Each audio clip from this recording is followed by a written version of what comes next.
So last week, we talked about three-point lighting. We talked about, what's lighting for television, and I was hoping that you would watch television this week and kind of look at the lighting and see, you know, where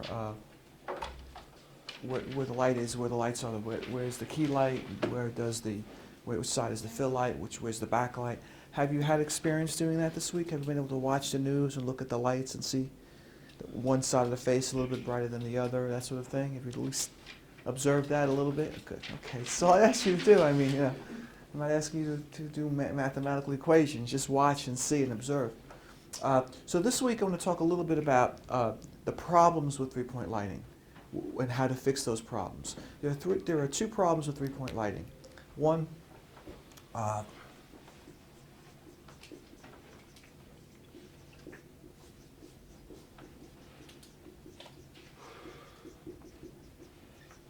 okay. One is shadows on the face or body, and the other is shadows on the background.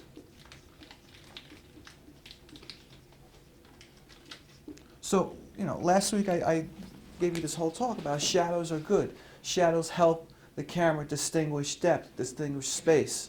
Okay? So, I don't want to wipe out all the shadows though. I want some shadow to help distinguish space with depth. So, what's too much shadow?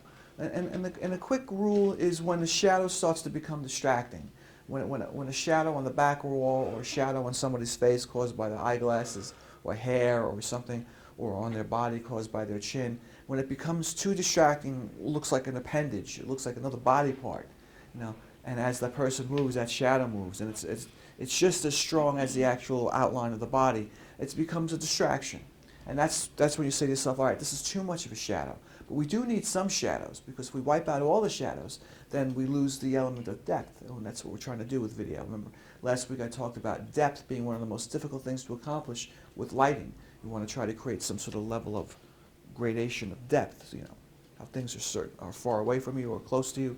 And so the first thing right here is what to do with heavy shadows on the face or body. And it's always the key light. The key light's always the culprit. So you go over to the dimmer pack and you lower the intensity of the key light.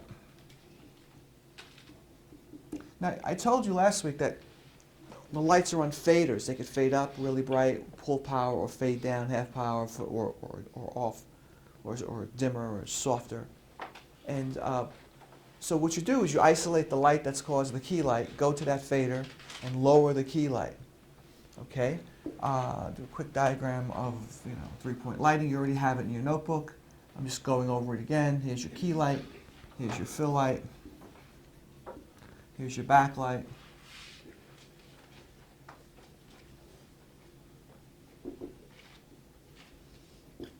Okay? And this is the light. This is the heavy shadows, like I said, on the person's face, caused by a key light or caused by eyeglasses maybe, or caused by a lot of hair on their head, caused on the forehead, And you go over there and you lower the intensity, the power of the key light. That'll soften it. The other thing is distance the key light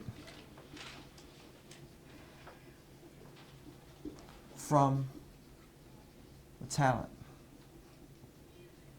Distance. In other words, if this light's maybe 25 feet away, maybe we use another light down here that's 30 feet away. Of course, this person is the talent. We talked about this last week. Doesn't mean they have any talent, just means the people on camera are referred to as talent. Okay? So you use another light that's further away as the key light. Okay? And that's another way of doing it. The other thing is diffusion material. F-U-S-S-I-O-N. Diffusion material. Diffusion material is putting a screen or putting diffusion paper between the light and the person. So in other words, when you look at the light upstairs, there's a slot between the barn doors on the light. The barn doors just help direct the light. there's a space between the barn doors and the actual light. And over there you could slide diffusion material. And diffusion material is nothing more than a screen that you would use to keep the flies out of the house in the summertime. It's a metal mesh screen. And by shining the light through the screen, it softens the beam. And when the beam gets to its destination, it's that much softer. If that doesn't work, you could put diffusion paper over the light itself. Diffusion paper is special paper that has a high tolerance to burning. In other words, it doesn't burn that easily. So you can't use regular paper up there, otherwise it'll catch fire right away. Even diffusion paper has been known to catch fire, so you have to be careful. But basically, you use clamps and you put diffusion paper over the light, and that'll soften the beam. By the time the beam of light gets to the talent, it's much softer. These are things like if you try a light that's further away and it doesn't work, you put diffusion paper, then it might work, or a screen or something. These are things you need to try to eliminate a hot spot. A hot spot, if you look at a person's face, you have your eyes, your nose.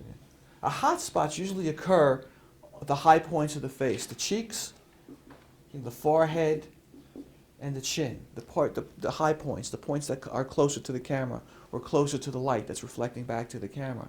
So if those parts of the face start to become like yellowish in the camera, they look kind of yellow over here and over here and over here, then you know you're having what's known as a hot spot. It's reflecting a lot of light back to the camera, and we need to either lower the light or change the direction of the camera, or change the direction of the light, add diffusion material. We need to do those things.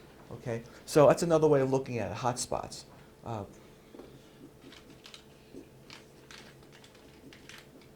spots. So to eliminate shadows on the person's face or body, you lower the intensity of the key light. You could distance the key light from the talent, add diffusion material. Once those things don't work, then you could add lights. In other words, you could add a light to the shadow itself. Then you could add something called add an eye light, or add side lights. Now again, these are positions. So in other words, an eye light is a light that's right in front of the talent, right by the camera. The camera's here. And it's shining right into their face. It's very hard to work with that light because it's really shining right into the person's face. So they're trying to read off the teleprompter, or they're trying to look at the camera. It takes practice because the light is just like a couple of inches away from the camera lens. And so what happens is when you're talent, you do not look at the light, even though it's very close to the lens. You just focus just on the lens. Because once you look at the light, what ends up happening is it's like looking into the sun. You have to squint, and you close your eyes, and that blows the whole idea of the shot. This is used a lot. Kicker lights are used a lot. I'm sorry, eye lights, not kicker lights. Eye lights are used a lot in news because you can usually tell when a person's eyes look like there's pools of water. They look very liquidy, and there's a little shine in them. It's usually an eye light that's at the angle of the camera shooting right into their face. When they do reports from the newsroom, not the anchor desk, but from the newsroom, they use eye lights. Sometimes when they do interviews in the field with reputable people, very important people, they might use eye lights because this makes the eyes look very crystal clear. So, okay, but that's a way of eliminating. The other thing is side lights. You could add additional fill light, scoop lights here, or you could use Fresnels aimed directly at the shadow this way. Okay, side lights. So again, the position is side light position, but we could use a Fresnel, which is a very focused light, or we could use a scoop light or a mini broad light, which is a very wide light. It throws light in a lot of different directions. But the name of the position of those lights would be a side light. Like this would be an eye light down here. Okay? So add eye light, add side light. Okay, if those, by that point, you see, add lights last because once you start to add lights, you raise the overall temperature of the studio, the color temperature. Remember, we want 3,200 degrees Kelvin in the studio. If it goes beyond 3,200 degrees Kelvin, then the color looks different. It's like the color in this room is very different than the color in the lights in the studio, or the color outside, for example. It looks like it's a sunny day today. It's very different than the color in the studio. Did you try that example, that experiment they said yesterday, to take a picture of your hand in different lighting conditions? Anyone try it? No one tried it. No, he forgot. It's such an easy example. Take a picture of your hand, same frame, same environment, different times of day. Just take 4 or 5 pictures and then compare them side by side and see how the light has changed in that environment and how it changes the color of your hand. You do that. It's a very simple experiment. And you'll see, it's wow, it's the same room, same hand, same camera, same distance, but the lights have changed. And now the color of my hand has changed because the light has changed. Did I use daylight coming from the outside? Did I use fluorescent light coming from the ceiling? Did I use incandescent lamps coming from a coffee table? It just changes the color of your hand. It changes the color of your skin. So if it changes the color of your skin, it changes the color of everything else in the room. So, like I said, the last thing you want to do is add lights, because you want to change the 3200 degrees lighting temperature. So, like I said, the first thing you do is you lower the intensity of the key light, you create distance between the key light and the talent, and then you use diffusion material, and then if that doesn't work, then you start to add lights. The same thing with heavy shadows on the background. The shadows in the background, for example, I'll erase this real quick so you can see the drawing a little bit, would be something like, the outline of the person's body is on the back wall. What do you do there? So over here, shadows in the background. Again, you start with the key light, lower the intensity of the key light.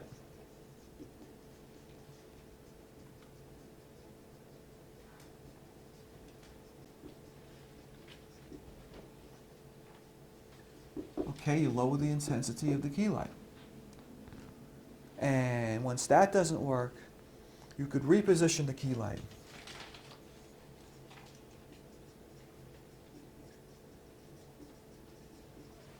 For example, if the key light is on this angle coming at the talent like this, it's on this angle coming at the talent like this, okay, and we have a shadow back there, well, what happens if we move the key light a little bit over in this direction and shoot it over there? The shadow is going to go behind the person. So if the light is coming this way, and I'm here, and the shadow's on the wall over here, if you move the light this way, where's the shadow going to go? It's going to go this way, right? It's going to be buried behind the object. It doesn't matter if the shadow exists on the set, as long as it doesn't exist in the frame. You could walk out there and see all these shadows, but when you look at it on the monitor, you say, but none of these shadows exist in any of the angles I'm trying to take. Fine. That's all you need to do. That's all you need to get away with, because that's all you're going to use that angle for, is to capture that image, that shot, and move on to the next shot. So you reposition the key light. And once you've done those things, then that's really it. Then you could add, you have to go to adding lights. You add additional backlights, backstage lights. But backstage are also called background lights.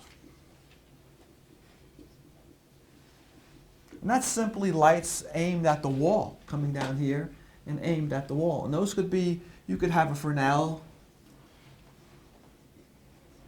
or you could have a scoop. You could have a broad light. Anything, and it'll create a pattern on the back wall. If you're using Fresnel, you could have a pattern of light, another pattern of light, a pattern of light. Or if you're using a scoop, it'll be just a base wash on the back wall. A broad light's the same thing, a wash of light on the back wall, and that'll sort of like erase some of the shadow caused by the key light, with the talent standing in front of it. The other thing is adding add backstage lights. Add the kicker light.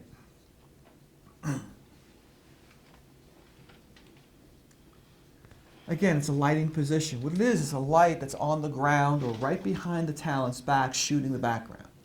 So if I'm the talent and I'm standing here, it'll be a light that's on a little stand that's right behind me, aimed at the back wall. They do this a lot in political ads, because what it does is it creates a halo around the person's body. So if you have the person sitting there in a chair giving the advertisement, the light is behind them, going this way. What you end up doing is you have a halo of light around the person. It makes them look, holy or precious. And usually the background is a gradated colored background. It's a speckled background. It's got diverse, and so as the light disperses from over here to over here, it's brighter and brighter, and then it gets darker and darker and darker. And then over here, it's really dark because it's outside the purview of the light. It's a kicker light. And like I said, if you remember from your high school photos, your grade school photos, you sat on a chair, and there was a light on the floor behind you that's shooting the background. There was an umbrella which had a light shooting this way, and then the photographer, when they snapped the picture, a flash went off in addition to that. Well, the flash would be the key light, the umbrella light would be the fill light or the base light, and the light behind you on the floor was this kicker light that was lighting up the background. And so, the lighting principles are the same, whether you're doing still photography or you're doing motion, photography or video. It's the same idea. You need a motivated or a primary light source. You need a base light, and then you need a backlight for depth. So when you're taking pictures with your camera phone, even if you don't have lights, you could use the surrounding light in the room or in that environment to try to figure out, where's the most light coming from?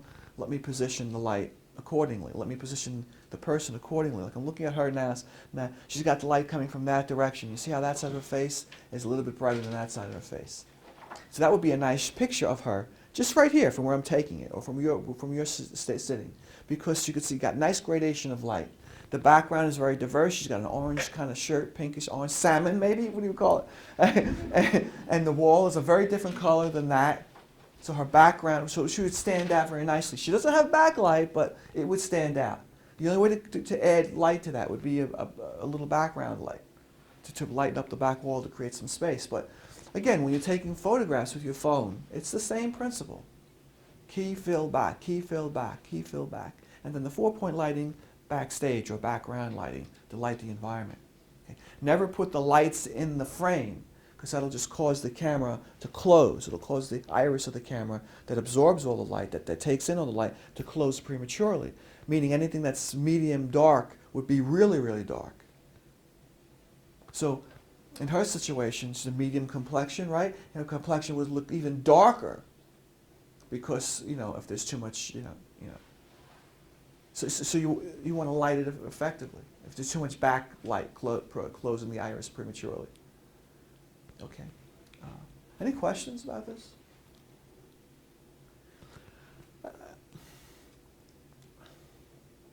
We talked last week about a waveform monitor.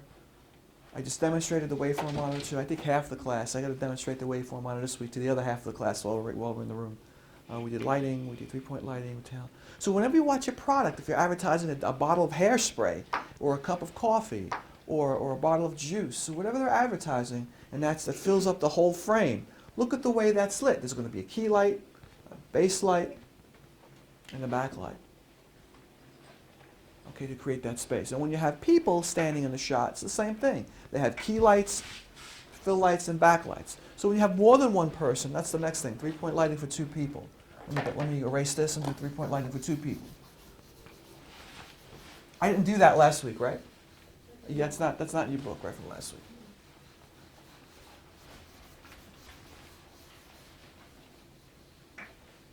So 3-point lighting, so you have a host and a guest standing out there. Okay, so that's what we're going to have in our shows. We're going to have 2 people.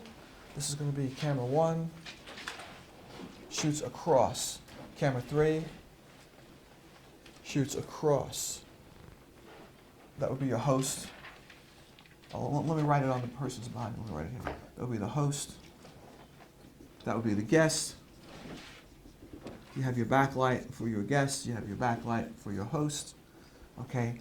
And now, your key light for your host would be over here. We're going in that direction. Your key light for your guest would be over here. Going in that direction. Shooting that person there. You got the backlights that are very direct, outlining the person's bodies. This is your host backlight. And it's your guest backlight. Okay, so now where the fills would be, if you maintain that triangular pattern, if the guest key light's over here and the guest backlight's over there, then the guest fill light is going to be over here. So guest fill light, because that's that triangular pattern of light. See, like goes like that. Right? So what you have is, this side of the face, is going to be brighter than this side of the face. This side of the face is going to be brighter than this side of the face, because here's where the key light's coming from. And this fill light is either a scoop light or a mini or a broad light or a mini broad light, and it's just to lighten this part of the person's body, but not as bright as that part of the person's body. The same thing on the other side. So the host fill light would be over here. Host fill would be over here, lighting, we'll do it this way, lighting this part of the person's body. But the main light for the host, the primary light, is coming from this direction. So this side of the face is going to be brighter than this side of the face, and here's the guess, and that side of the face is going to be brighter than that side of the face. So you got that gradation of color, just like I pointed out with the students sitting there. You look at other people in the room, depending on where they're sitting. One side of the face is a little bit brighter than the other side of the face, and that's how you do 3-point lighting for 2 people. Now, what happens if you have 3 people out there? Maybe you have a couch, and it starts to get a little bit crazy because you can't keep throwing more light, because then the temperature, the studio temperature goes up, and the camera's not going to be processing color accurately anymore. In other words, pink might look red, brown might look, I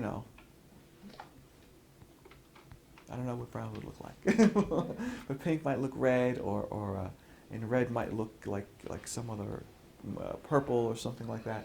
So what you do is a floodlight principle, like a floodlight.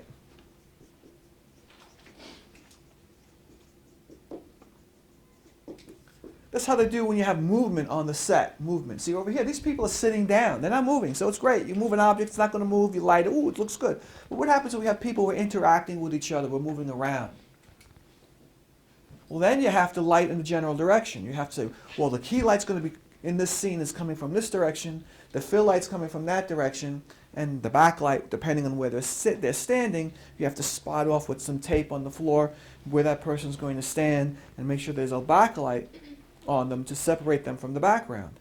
That's when it gets a little bit more complicated, and we do that in TV too.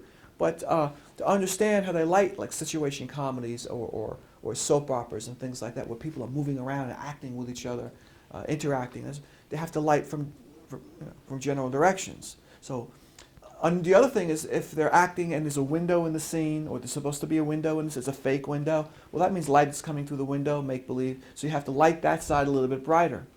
If you have 2 people that are looking out onto the city through a window, but you don't see the window, because the camera's outside the window looking at them, so their face, the light's coming from that direction, so their face that's facing the window has got to be brighter than the other side. So if they turn to each other and have this conversation, and the window is over there, well, her side of her face has got to be brighter, and this side of my face has got to be brighter, because the make-believe window is over here. We were just looking out of it. But when we do this interaction, we're talking with each other back and forth, there's going to be cameras over our shoulders, the window's not going to be there, we're going to be in a studio. We have to recreate that and realize that, well, the window is supposed to be over here, so she's being keyed from that direction, I'm being keyed from this direction, and I'm being filled from that way, and I have my own backlight here, and she has her own backlight there. And so every time we do that, we have to, we move it around, we have to move the lights around to create this 3-point lighting pattern, otherwise the characters or the products will look very, very flat and very two-dimensional. And what ends up happening is people change the channel when it doesn't look. They'll look at something that looks more attractive, even if they don't understand what's going on, they'll stop. Have you ever watched television? You just flip through the channels, you don't know what you want to watch, you keep flipping through the channels and flipping through the channels, and you stop on something, and you have no clue what it is you stopped on, but you're looking at it. Why do you think that is? Because it's just something there that's attracting you. Skin color, clothing, audio, something that you find attractive. You don't make that decision, consciously, you sort of do it subconsciously. Just go through, oh yeah, well, let me look at this. Someone looks nice at the way they're dressed, or their skin color looks good, or that I like that hat, or liking those things have to do with the way it's lit. If it's not lit well, you're not going to like it because it's not going to look good.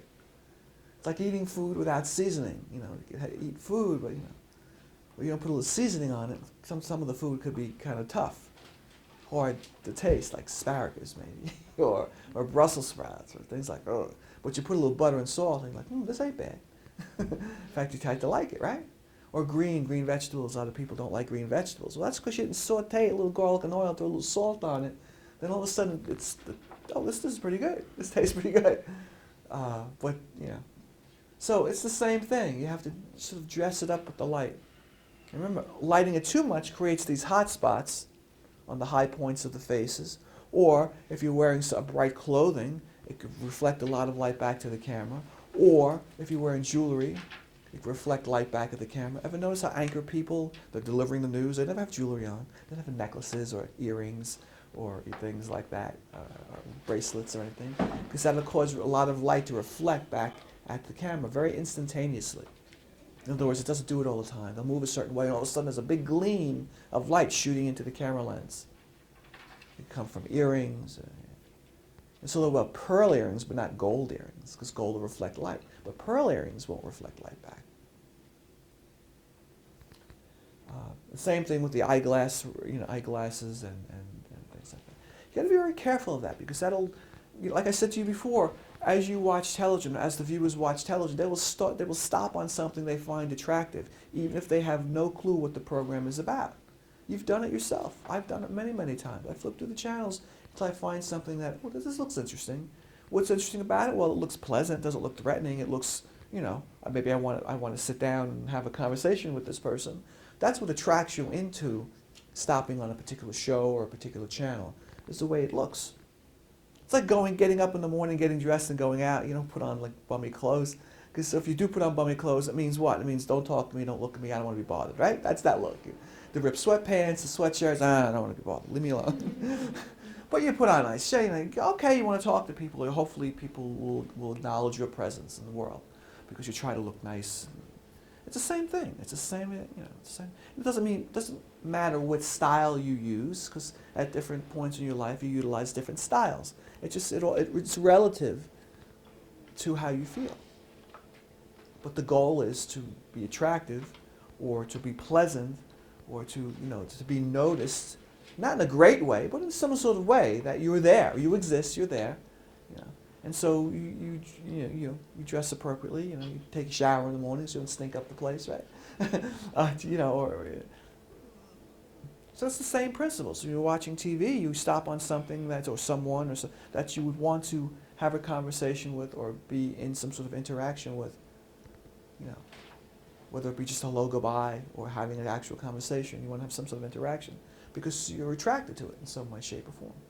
So the product, they do this a lot with food. Food commercials, they look great. That food is inedible. You can't eat that food because it's spray painted, it's got lacquer, it's food preparation people prepare food to look appetizing, but they use all sorts of chemicals and paint and bonding agents to keep it together, so it looks really appetizing. But you can't eat it because it's poison.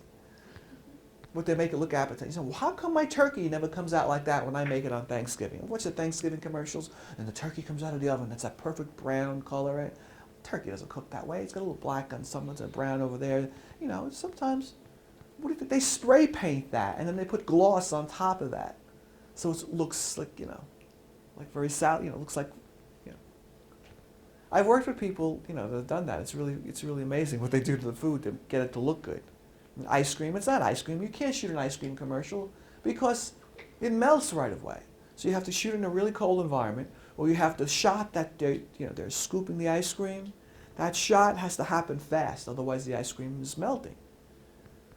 And lots of times that's not real it's ice cream, but it's got other chemicals in it to make it stiff when it's not frozen. So when they take the scooper and they glide it across the top of the ice cream box, it sort of like turns in the scooper, right? Sounds good, right? It's like, I could go for a scoop of ice cream right now. But that's not real ice cream. You'll die if you eat that. It's food preparation artists, big market in that. They prepare food to look very appetizing for the camera. Because you can't smell it, you can only see it. The big issue with food is you can smell food. That's what makes you want food. But on television, when you see food, pizza with the mozzarella, stretching out, Ooh, I want that. That's what makes it look appetizing. Okay, it's a lot that goes into the shot. You know, don't think that anything happens at will on television. Everything is planned out, except like the Super Bowl yesterday, right? or a sporting event. That's not planned. I mean, we don't know who's going to win for the most part. But award shows and game shows and sporting events, you really don't know what's going on. But everything else is planned. Everything else is planned to the second, whether it be commercials or talk show programming or soap operas or film, whatever. It's planned out. Okay. The idea is for the home audience to think that it's not planned, because that's part of the thrill of watching something. You're watching Friends and someone's having an affair with somebody else. Well, how's she going to find out? She's going to find out. She's going to find out. And you'll go the whole show, and they're really not having an affair. There's really some sort of, it's just a, it's a misunderstanding. But now, halfway through the show, the audience knows, but the characters don't know. But of course, it's make-believe. So you're sitting there watching this program. Everybody knows what's going on, but you're allowing yourself to believe the construct that this is really happening now, even though it's not really happening now. But that's what television is. That's exactly what television is. And film does it to an even greater extent, because film takes a long time to produce film. A lot of different artists are involved with every shot, special effects artists, colorists, special actors, stunt people, body doubles. If you look at body doubles, you'd be surprised how many people you thought you saw, in the nude in a movie or partially nude. That's really not their body. It's someone else standing in. And the way they edit it together, they edit the actor's face or the actress's face with a stand-in's body or body part, whatever you want to call it. And it makes you, but the way it's edited together, it makes it look like that's the person's body. You say, wow. And in real life, it's not. But it gives you, but you walk away with the illusion that actress or that actor is really handsome, or that actress is really, that's the type of body style I like, whatever. And meanwhile, it's not that actress at all, or it's not that actor at all. It's some sort of person that's a body double that happens to have a good figure, the same size, whatever, but not the face or the acting talents that the actor has or the actress. So it's all put together. It's all contrived. It's all made up. It's fantasy. You see, it's selling you an idea, selling you an escape.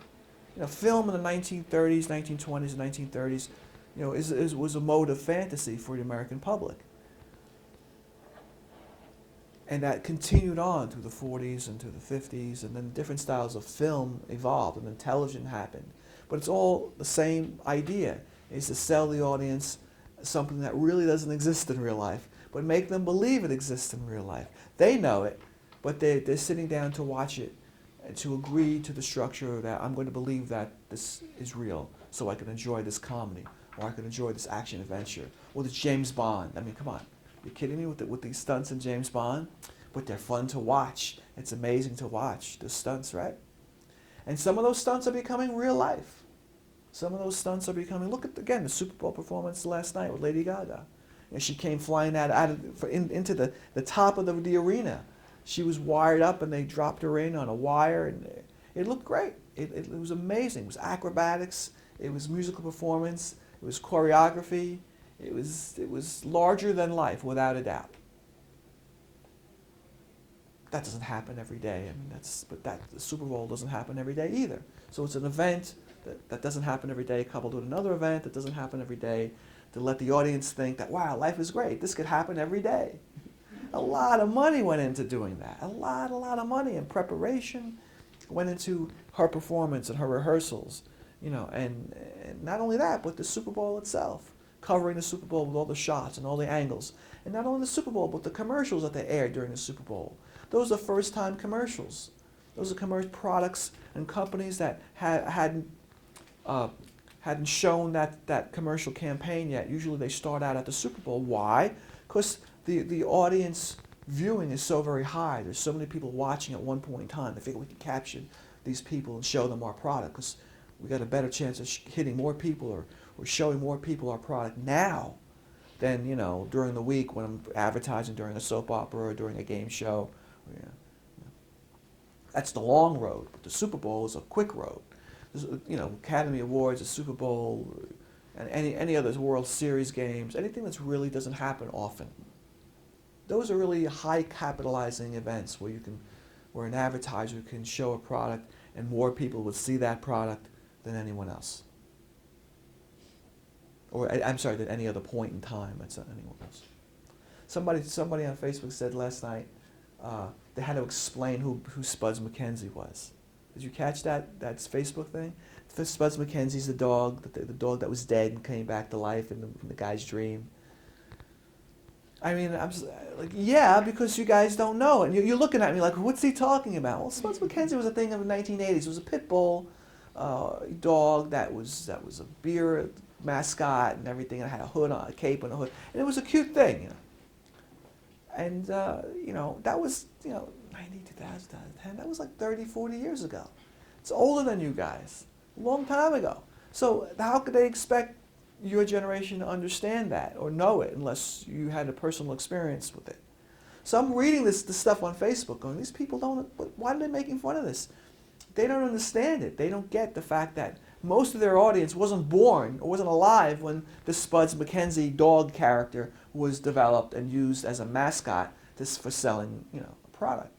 So the dog comes back as a ghost, like, you know, it's floating in air, it's got a cape on, and it's sort of like, and it's like, people are like, what's up with that? Like, what's up? It's like, well, most of the audience wasn't alive when that was happening. So I thought it was a miss in the campaign. I thought the advertisers and the people that went along with this were really had to be in their 50s or older. And so is their product really attracting people in their 50s or older? Or are they trying to get an audience that's younger, that's of legal drinking age, over 21, you know, up to 50? It was like, that was a real miss in my opinion. It was like, they spent a lot of money. A lot of money. Does anyone know how much 30 seconds of the Super Bowl advertising costs? $5 million. How much? $5 million. $5 million for 30 seconds. Yes. $5 million, 30 seconds. $5 million. I never see $5 million in my lifetime, let alone 30 seconds of a commercial on Super Bowl, right? But that's a lot of money that they're investing into people seeing their product. And they invested it into a campaign like that alienates most of the audience or half the audience.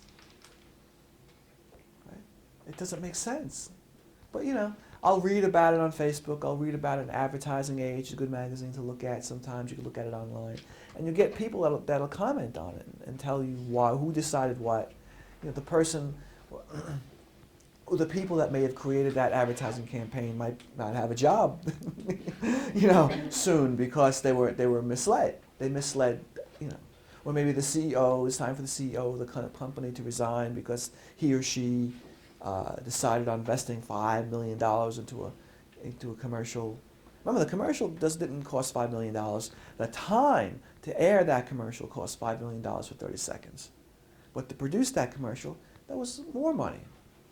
You got to get the actors, you got to get the technical crew, the production of shooting it, then the post-production of editing it. You know, all this thing has to be put together. A lot of money. It's a lot of money to risk and you're not going to get most of your audience. It's like me just like lecturing to these 4 people over here and forgetting about the people over there. It's like, how am I expect them to learn what I'm talking about? Or the people back there on the couch. You know, I try to look at everybody when I'm talking and, you know, to connect with you so you understand what I'm saying. But if I just looked over here at these 3 people and I alienate everybody else, you'd be like, what's up with this? I'm changing the channel. I'm getting up. I'm going to take another class. I'm not learning anything here. I'm going to walk out. Right? It's the same principle. Anyway, that's really it. That's really it for Light. Next week we're going to talk about the video camera, how it works, the internal workings of the video camera. And upstairs in the studio, take a quick break, and we're going to split the class in half this time. Half the class is going to work on lighting. Half the class is going to work on camera. The other half of the class is going to work with me personally on graphics. And then we'll switch. And then, so make sure you do everything I taught you last week on camera. Make sure you do all those shots and play with the, you know. And then next week we'll do more. The class will be split in 3 pieces. And then there'll be independent groups then. You do what I taught you. You know, use the time to your advantage. while I'm in the other room teaching new material to a smaller group of people so they have this one-on-one experience with you. Okay? Thank you so much.